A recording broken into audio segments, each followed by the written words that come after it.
Geography. What is geography? Geography क्या है? देखिए, ज्योग्राफी दो वर्ड से मिलकर बना है, जियो प्लस ग्राफी।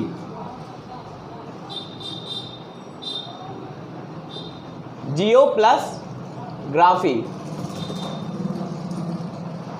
जियो प्लस ग्राफी। जियो का मतलब होता है अर्थ, जियो का मतलब होता है अर्थ,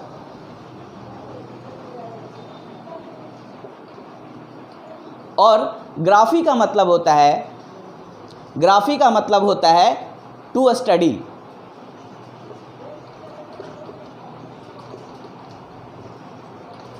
जियो का मतलब होता है अर्थ, मतलब पृथ्वी,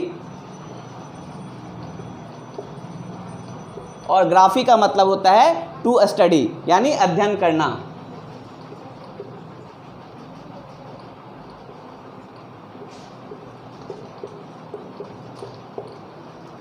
इसका मतलब ज्योग्राफी का मतलब होगा टू स्टडी अर्थ, यानी पृथ्वी का अध्ययन करना, पृथ्वी के स्ट्रक्चर, संरचना के बारे में अध्ययन करना, और पृथ्वी पे जो भी घटनाएं हो रही हैं, जो भी फेनोमेना हो रहा है, उसके बारे में जानना। That is called geography. जैसे कि पृथ्वी पे वर्षा होती है, ठीक है, पृथ्वी पे माउंटेन्स का निर्माण होता है, पृथ्वी पर वोल्केनोज इरप्शन होता है, ज्वालामुखी निकलते हैं, ठीक है। तो इन सारी घटनाओं का स्टडी और पृथ्वी के बाह्य संरचना का ही स्टडी क्या है? ज्योग्राफी है, यानी भूगोल है। ओके, तो सबसे पहले इसका जो फर्स्ट चैप्टर है ज्योग्राफी में, जो हम सबसे पहले पढ़ते हैं,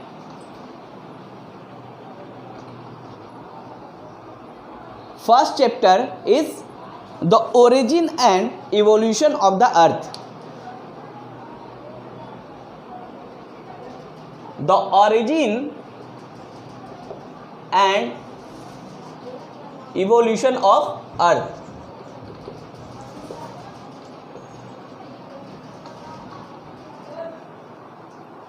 This is the first chapter,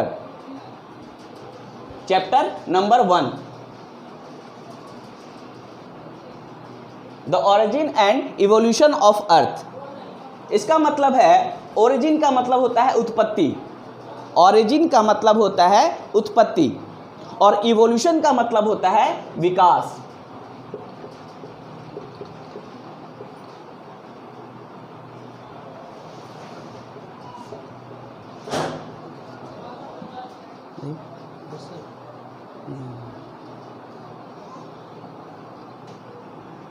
तो फर्स्ट चैप्टर क्या है हमारा? ओरिजिन एंड इवोल्यूशन ऑफ अर्थ, यानी पृथ्वी की उत्पत्ति और उसका विकास। पृथ्वी की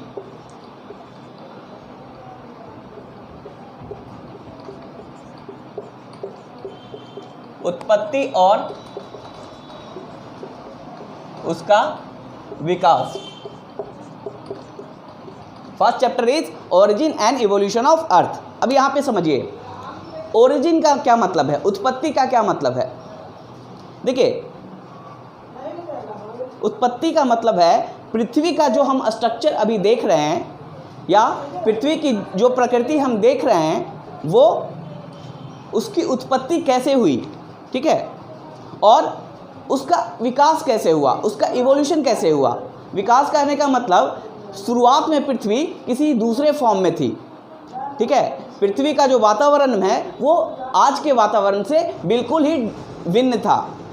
पृथ्वी की सतह भी बिल्कुल भिन्न थी शुरुआत में। धीरे धीरे इसका इवोल्यूशन हुआ, इसका विकास हुआ, और पृथ्वी जो हम आज पृथ्वी को देख रहे हैं जिस रूप में, वो पृथ्वी बनी।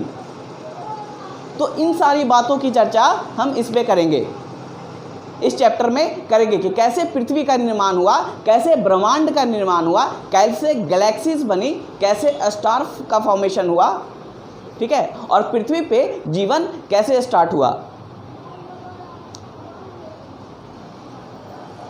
ओके, तो सबसे पहले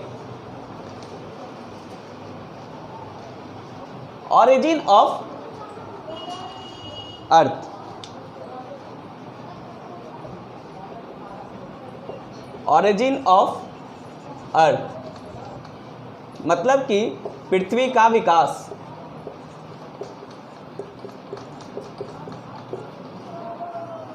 देखिए, पृथ्वी के विकास में दो इंपॉर्टेंट थ्योरीज हैं, दो इंपॉर्टेंट मान्यताएं हैं जिसे हमें ब्रीफ में जानना है। ठीक है, तो सबसे पहली थ्योरी है नेबुलर हाइपोथेसिस।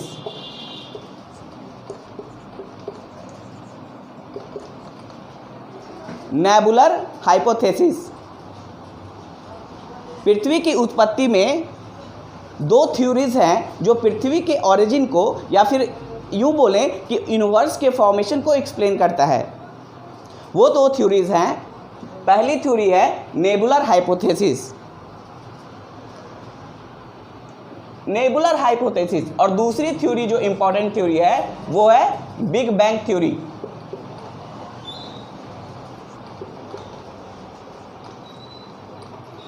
दूसरी थ्योरी है बिग बैंग थ्योरी। तो सबसे पहले नेबुलर हाइपोथेसिस की बात करते हैं। देखिए, नेबुलर हाइपोथेसिस जो थ्योरी है उसको इमैनुअल कैंट ने दिया था। शुरुआत में सबसे पहले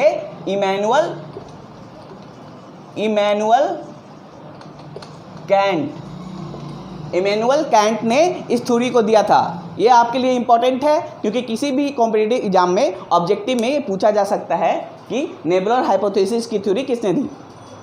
इमैनुअल कांट ने दिया था और बाद में इसे कई सारे ज्योग्राफर ने इसे रिवाइज किया, जैसे कि लैप्लास ने,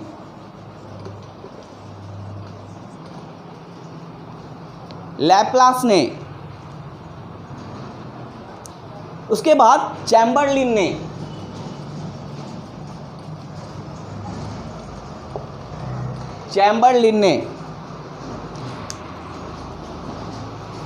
ठीक है। तो सबसे पहले इमैनुअल कांट ने इस थ्योरी को दिया और उसके बाद लैप्लास और चैम्बरलिन ने इस थ्योरी को रिवाइज किया। अब ब्रीफ में इस थ्योरी के बारे में हम लोग जानेंगे। सबसे पहले नेबुला वर्ड का मीनिंग समझते हैं। नेबुला क्या होता है?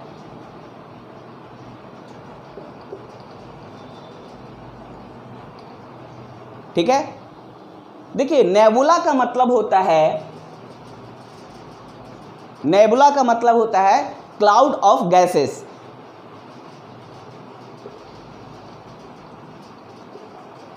क्लाउड ऑफ गैसेस, नेबुला का मतलब होता है क्लाउड ऑफ गैसेस। तो इमैनुअल कांट ने क्या बोला? इमैनुअल कांट ने बोला कि जो हमारा यंग सन था, जब सन यानी सूर्य युवा अवस्था में था तो उसके साथ क्लाउड ऑफ गैसेस एसोसिएटेड थे। क्लाउड ऑफ गैसेस उसके साथ जुड़े हुए थे। क्लाउड ऑफ गैसेस मतलब गैस का बादल था सन के चारों तरफ। जब सन यंग था तो सन के साथ गैस का बादल, क्लाउड ऑफ गैसेस जुड़े हुए थे। और इमैनुअल कांट का कहना है कि सारे ग्रहों का निर्माण, सारे प्लैनेट्स का निर्माण इसी क्लाउड ऑफ गैसेस से हुआ है। सारे ग्रहों का निर्माण इसी क्लाउड ऑफ गैसेस से हुआ है और इस क्लाउड ऑफ गैस को नेबुला बोला जाता था। इस क्लाउड ऑफ गैस को नेबुला बोला जाता है।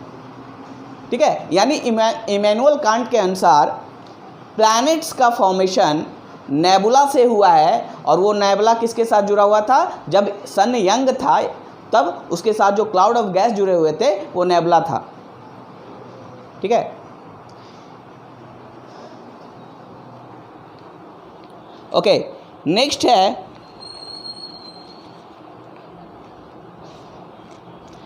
नेक्स्ट है चैम्बरलिन।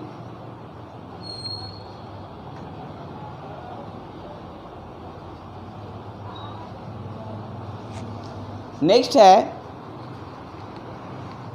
तो this is called nebular hypothesis. Second जो हमें कंसेप्ट जानना है जो कि इम्पॉर्टेंट है और मॉडर्न टाइम में यूनिवर्स के फॉर्मेशन का कारण भी उसी को माना गया है, वो है big bang theory.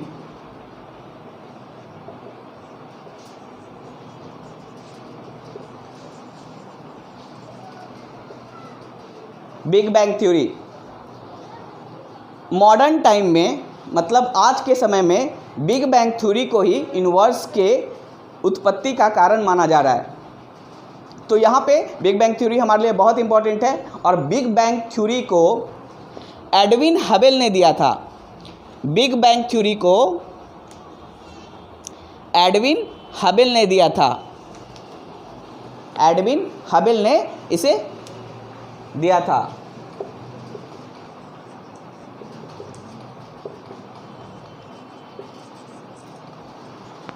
Edwin Hubble, ये नाम आपसे एग्जाम में पूछा जा सकता है, इसलिए you need to just remember this name.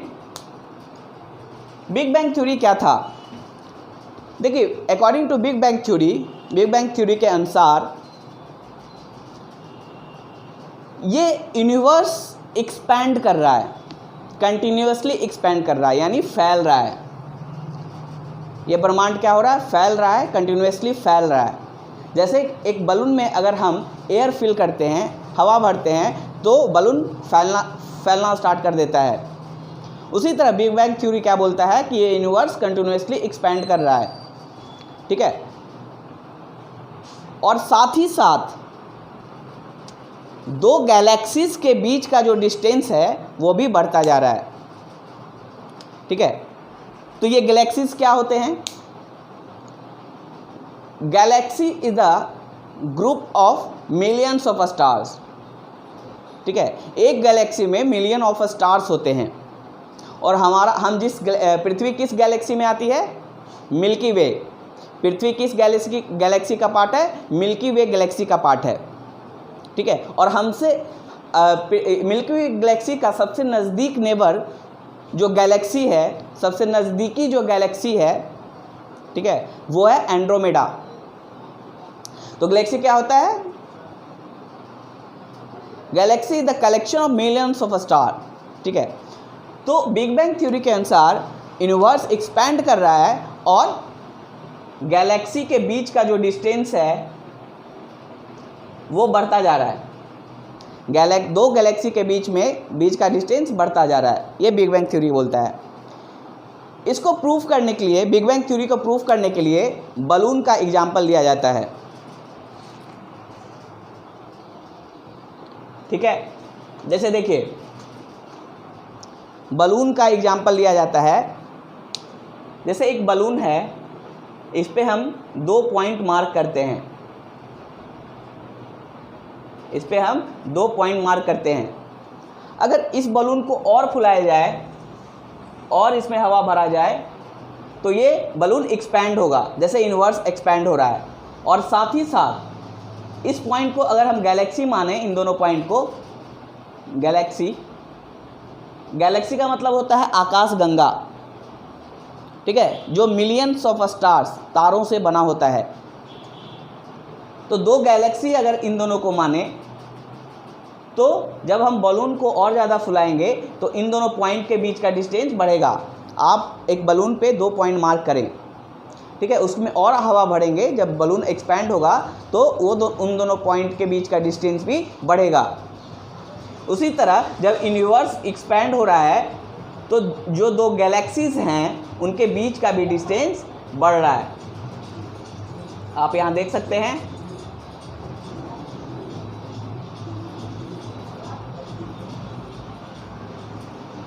ठीक है। तो बिग बैंग थ्योरी का कहना है कि यूनिवर्स एक्सपैंड कर रहा है और यूनिवर्स के एक्सपैंड करने के कारण जो गैलेक्सीज के बीच का डिस्टेंस है, जो आकाशगंगा के बीच का डिस्टेंस है, वो बढ़ता जा रहा है।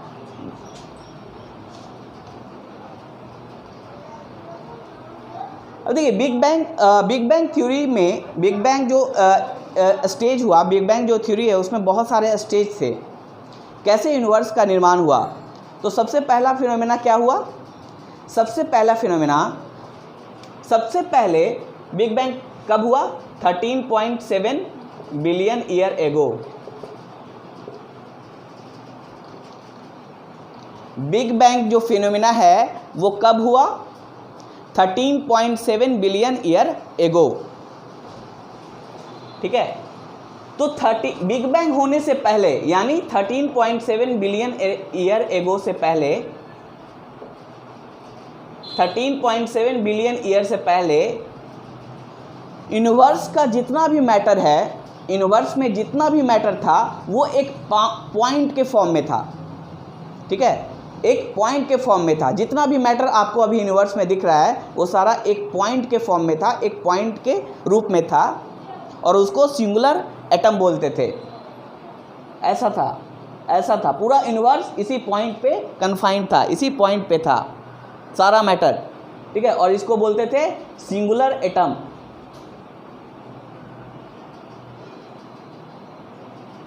फिर क्या हुआ? 13.7 बिलियन ईयर एगो, अभी से 13.7 बिलियन ईयर पहले क्या हुआ? एक्सप्लोजन हुआ, विस्फोट हुआ और ये सिंगुलर पॉइंट में विस्फोट हुआ और ये बिखर गया,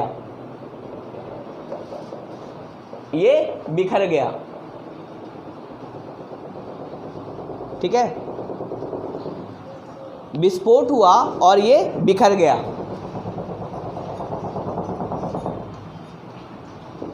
अब देखिए ये जो मैटर बिखरा विस्फोट के कारण, तो कहीं पे ये जो डिस्ट्रीब्यूशन हुआ, ये जो फैला, मैटर जो फैला वो एक समान नहीं था, एक जैसा नहीं था।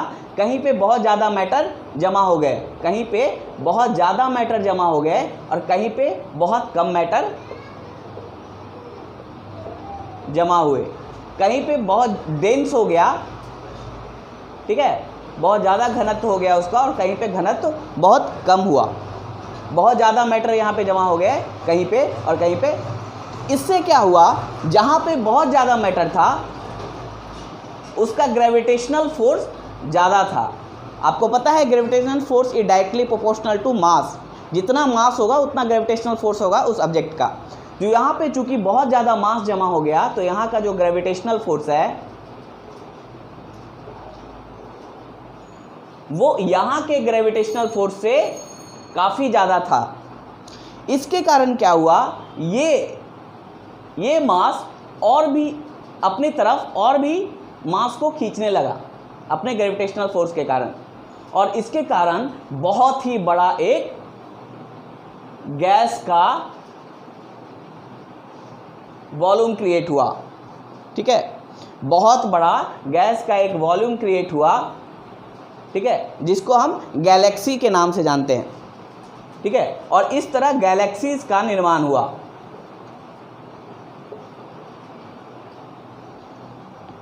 इस तरह गैलेक्सीज का निर्माण हुआ। और जब गैलेक्सीज का निर्माण हो रहा था उसी समय लोकल लेवल पे गैस का क्लम्प डेवलप होने लगा। लोकल लेवल पे गैस का क्लम्प डेवलप होने लगा। यहाँ क्या हुआ? गैस का क्लम्प मतलब बहुत सारे मैटर यहाँ पे एक साथ आके लोकल लेवल पे जुड़ने लगे और एक क्लम्प तैयार किया उन्होंने। और इस गैसियस क्लम्प, जब ये गैसियस क्लम्प धीरे धीरे ठंडा होने लगा तो ये स्टार का फॉर्मेशन हुआ, ठीक है। यानी ये पूरा गैलेक्सी था, इसके अंदर लोकल लेवल पे, क्षेत्रीय लेवल पे बहुत सारे गैस का क्लम्प्स बनने लगा।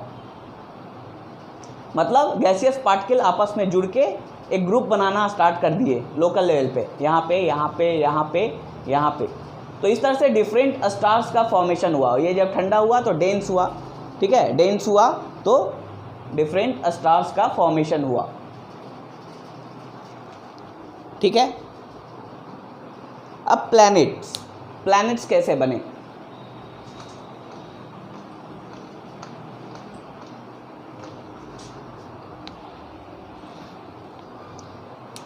ये जब स्टार बना, लोकल जो क्लम्प ऑफ गैस बन रहा था, तो उसमें क्या हुआ कि सेंटर पे चूंकि ग्रेविटेशनल फोर्स ज़्यादा है, तो जो आसपास का मैटर था वो सेंटर की तरफ अट्रैक्ट होने लगा, सेंटर की तरफ अट्रैक्ट होना, क्योंकि सेंटर में ग्रेविटेशनल फोर्स बहुत ज़्यादा था। तो जो आसपास के मैटर थे, गैसियस पार्टिकल, वो सेंटर की तरफ अट्रैक्ट होने लगे और कोर का फॉर्मेशन हो गया। कोर मतलब न्यूक्लियस, कोर का फॉर्मेशन होने लगा, कोर का फॉर्मेशन होने लगा और सारा मैटर कोर की तरफ जाने लगा। और इस तरह से कोर बहुत ही डेंस होता चला गया, बहुत ही डेंस होता चला गया, ठीक है। और इसके बाद जो मैटर्स बच गए, जो मैटर्स कोर के चारों तरफ बच गए, वो एक डिस्क के रूप में कन्वर्ट हो गए। वो एक डिस्क के रूप में, रोटेटिंग डिस्क के रूप में कोर के तरफ चारों तरफ घूमने लगे, रोटेटिंग डिस्क के रूप में कोर के चारों तरफ घूमने लगे, जिन्हें क्या बोला जाता था? प्लैनेटिसिमल, यानी बहुत ही सूक्ष्म प्लैनेट, प्लैनेटिसिमल बोला जाता था, प्लैनेटिसिमल बोला जाता था, यानी बहुत ही सूक्ष्म प्लैनेट बोला जाता था।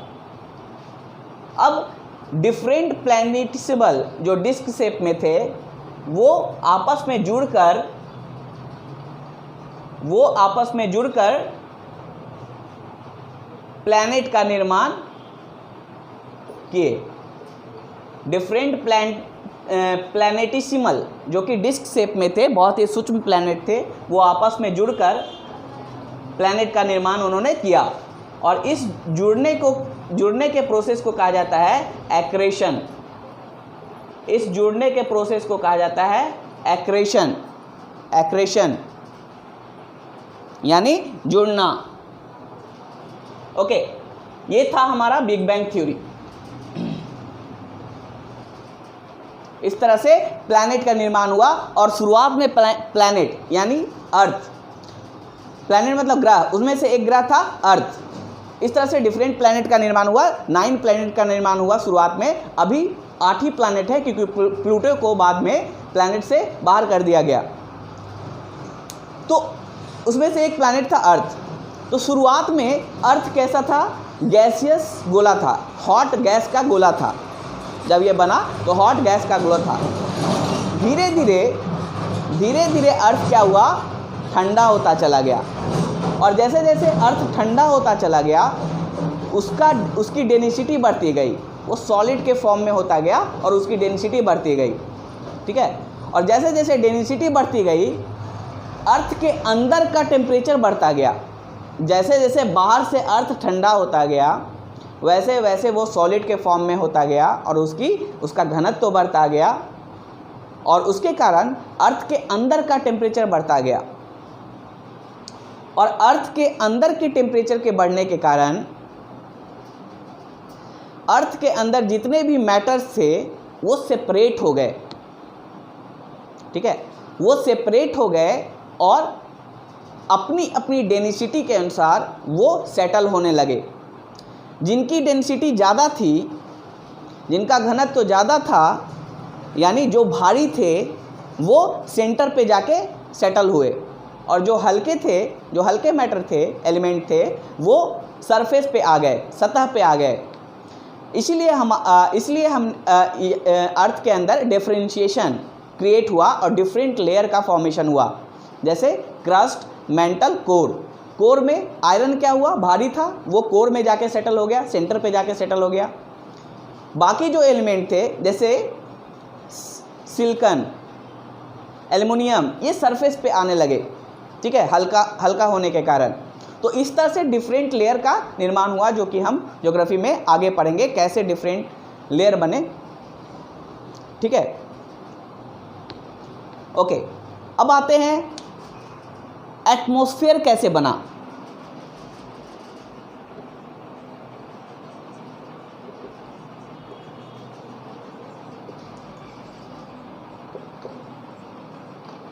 एटमॉस्फेयर कैसे बना, अर्थ का एटमॉस्फेयर कैसे बना। तो इसके 3 स्टेज हैं। पहले स्टेज में क्या हुआ, removal of primordial atmosphere.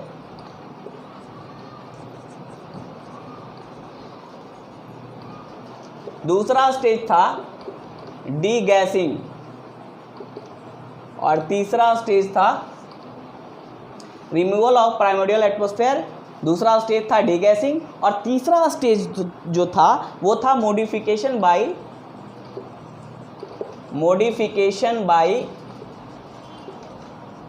Living being. Modification by living being. देखिए पहले स्टेज में क्या हुआ कि अर्थ जब बना तो वो हॉट गैस के फॉर्म में था, मतलब गर्म का गोला था। ठीक है, गैस का गोला था, गर्म गोला था। तो उस समय जो अर्थ का एटमॉस्फेयर था वो हाइड्रोजन और हीलियम का ही बना हुआ था। उसके एटमॉस्फेयर में क्या थे, हाइड्रोजन और हीलियम। ठीक है, लेकिन सोलर विंड के कारण, सोलर विंड क्या होता है बाद में मैं इसको डिस्कस करूंगा। अभी बस इतना जान लें कि सोलर विंड के कारण, यानी सूर्य के तरफ से जो रेडिएशन आया, सूर्य के तरफ से जो हवाएं चली, रेडिएशन की हवाएं, ठीक है, उसके कारण हाइड्रोजन और हीलियम वो रिमूव हो गए। अर्थ के एटमॉस्फेयर से हाइड्रोजन और हीलियम रिमूव हो गए। ठीक है, सोलर विंड के कारण हाइड्रोजन और हीलियम अर्थ के एटमॉस्फेयर से रिमूव हो गए। तो ये पहला स्टेज था। दूसरे स्टेज में क्या हुआ, जैसे ही अर्थ ठंडा होने लगा, सॉलिड के फॉर्म में होने लगा, ठीक है, अंदर का टेम्परेचर बढ़ने लगा, तो अंदर जो गैस थी वो बाहर आना चाहे। ठीक है, अंदर जो गैस था पृथ्वी के अंदर वो बाहर आना चाह रहे थे, और जहां उन्हें कमज़ोर सरफेस मिला वहां से लावा के फॉर्म में वोल्केनो इरप्शन के द्वारा वो गैस बाहर आ गए, जिसको बोलते हैं डी गैसिंग।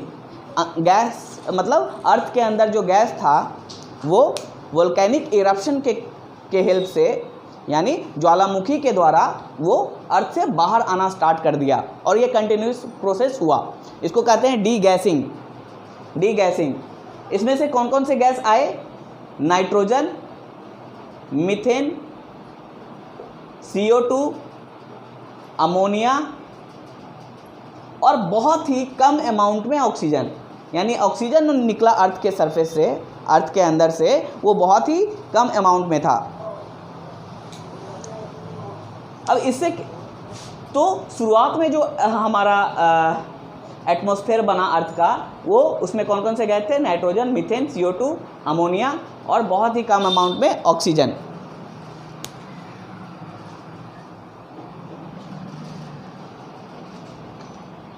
तीसरे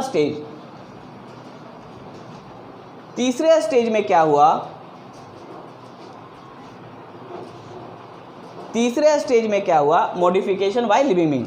अब देखिए अर्थ ठंडा हो रहा था, हाँ, और अंदर से डीगैसिंग में अर्थ के अंदर से वाटर वेपर भी निकला। वाटर वेपर मतलब वाष्प के रूप में वाटर वेपर अंदर से निकला। वाष्प के रूप में वाटर वेपर अर्थ के अंदर से बाहर आया। अब एटमॉस्फेयर में क्या था, वाष्प भी था, गैसेस भी थे। अब अर्थ धीरे धीरे ठंडा हो रहा था, तो बाहर से ठंडा हो रहा था तो उसका एटमॉस्फेयर भी धीरे धीरे ठंडा हो रहा था, क्योंकि अगर कोई ठंडा चीज़ है उसके संपर्क में जो भी चीज़ें आएंगी वो ठंडा होगा। तो अर्थ बाहर से धीरे धीरे ठंडा हो रहा था, तो उसके संपर्क में, उसके एटमॉस्फेयर में जो वाटर वेपर था, ठीक है, वाष्प जो था वो ठंडा होने लगा। और आपको पता है ठंडा होने के कारण, कंडेंसेशन होने के कारण वाटर वेपर रेन ड्रॉप में कन्वर्ट हो जाता है और उससे बारिश होती है। ये सारे प्रोसेस हम आगे भी देखेंगे कैसे ये प्रोसेस होता है। तो कंटिन्यू बारिश होने लगी, ठीक है। और कंटिन्यू बारिश में क्या हुआ, जो CO2 एटमॉस्फेयर में था वो उस बारिश में घुलकर वॉश आउट हो गया, ख़त्म हो गया। तो CO2 जब ख़त्म हुआ, CO2 जब कम हुआ क्योंकि वो बारिश में घुल गया,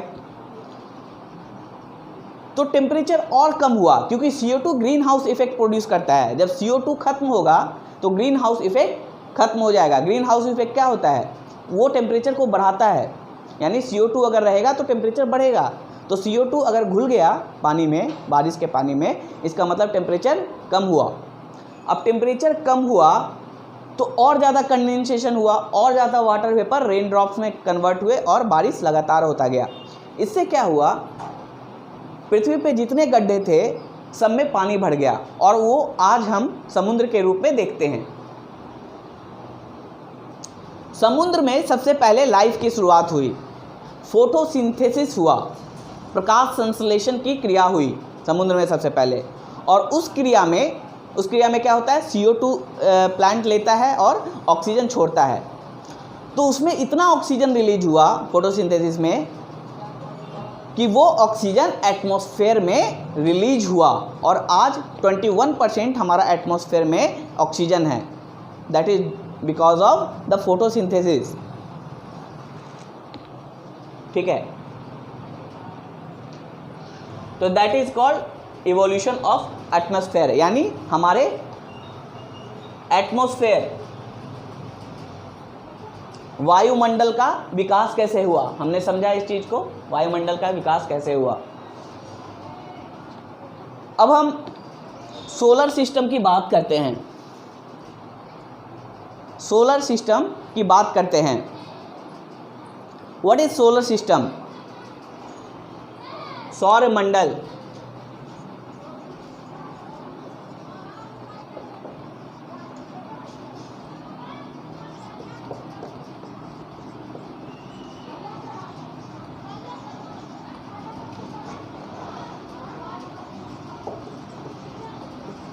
सौरमंडल, सौरमंडल में सूर्य, 8 ग्रह, ठीक है। सौरमंडल में क्या क्या आते हैं, सोलर सिस्टम में क्या क्या आते हैं, sun, 8 planets, sun, 8 planets, 63 moons, 63 moons, 63 moons, millions of smaller bodies, millions of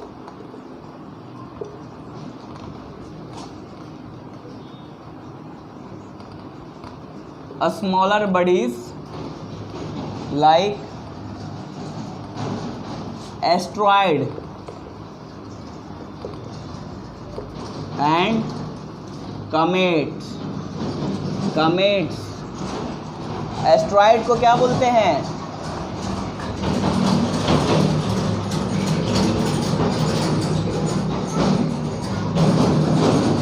कमेट्स को पुच्छल तारा बोलते हैं, पुच्छल तारा, कमेट्स को पुच्छल तारा बोला जाता है। आपने सुना होगा कि एक ऐसा स्टार होता है जिसकी पूँछ होती है और वो पूँछ जलता रहता है, वो सूर्य के चारों तरफ घूमता है, ठीक है, उसको कॉमेट्स बोलते हैं। एस्ट्रॉइड क्या होता है, उल्कापिंड, एस्ट्रॉइड उल्कापिंड, ठीक है। ये मार्स और जुपिटर के बीच में घूमता रहता है। एस्ट्रॉइड क्या होता है, मार्स और जुपिटर के बीच में घूमता रहता है और कभी कभी वहाँ से निकल के ये दूसरे ग्रह से टकराने का भी खतरा होता है एस्ट्रॉइड का। ये सारी चीज़ें हम आगे देखेंगे। अभी आप जान लें कि सोलर सिस्टम में सन, 8 प्लैनेट, 63 मून्स, और दूसरे तरह के स्मॉलर बॉडी, छोटे बॉडीज होते हैं जैसे एस्ट्रॉयड और कॉमेट्स। ओके,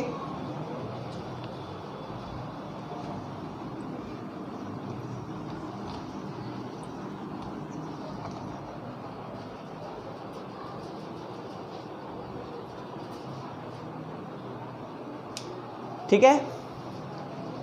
दूसरा फैक्ट है कि all the planets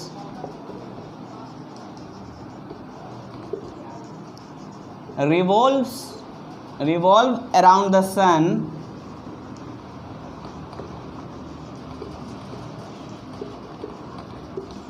elliptical orbit,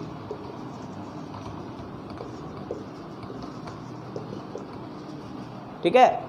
all the planets revolve around the sun in elliptical orbit. ये इलिप्टिकल ऑर्बिट क्या होता है? देखिए, जो यहाँ सन है और इसके चारों तरफ ये ग्रह घूम रहे हैं, ठीक है। और ये ऑर्बिट कैसा है? इलिप्टिकल शेप का है, ठीक है। इलिप्टिकल शेप का है, ये सर्कुलर नहीं है, ये इलिप्टिकल है। इस शेप को इलिप्टिकल शेप बोला जाता है। इस शेप को इलिप्टिकल शेप बोला जाता है। तो सारे प्लैनेट सन के चारों तरफ इलिप्टिकल शेप में घूम रहे हैं।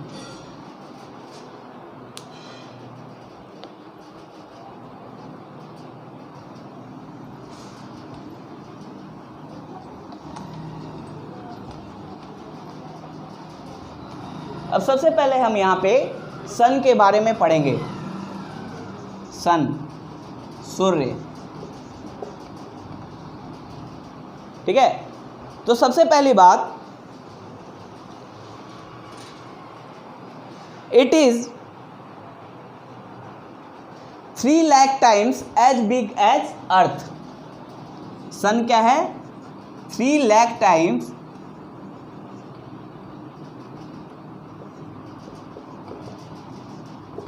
एज बिग एज अर्थ, ठीक है। अर्थ से यह 3 लाख गुना बड़ा है साइज में। अर्थ से यह 3 लाख गुना बड़ा है साइज में, आकार में यह अर्थ से 3 लाख गुना बड़ा है, ठीक है। और इसके सरफेस का टेम्परेचर कितना है? 6000 डिग्री सेल्सियस। सरफेस टेम्परेचर कितना है? 6000 degree Celsius. 6000 degree Celsius surface temperature का मतलब सतह का तापमान। सतह का तापमान कितना है? 6000 डिग्री सेल्सियस। काफ़ी हॉट है। नेक्स्ट जो फैक्ट है, इसकी रेडियस कितनी है? 695,508 किलोमीटर। रेडियस कितनी है? 695,508 किलोमीटर। 695,508 किलोमीटर। और अर्थ से इसकी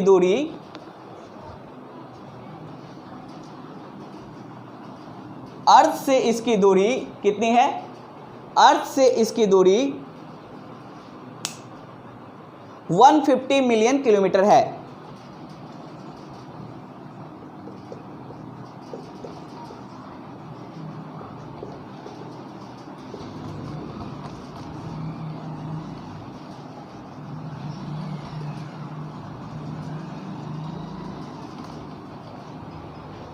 ठीक है।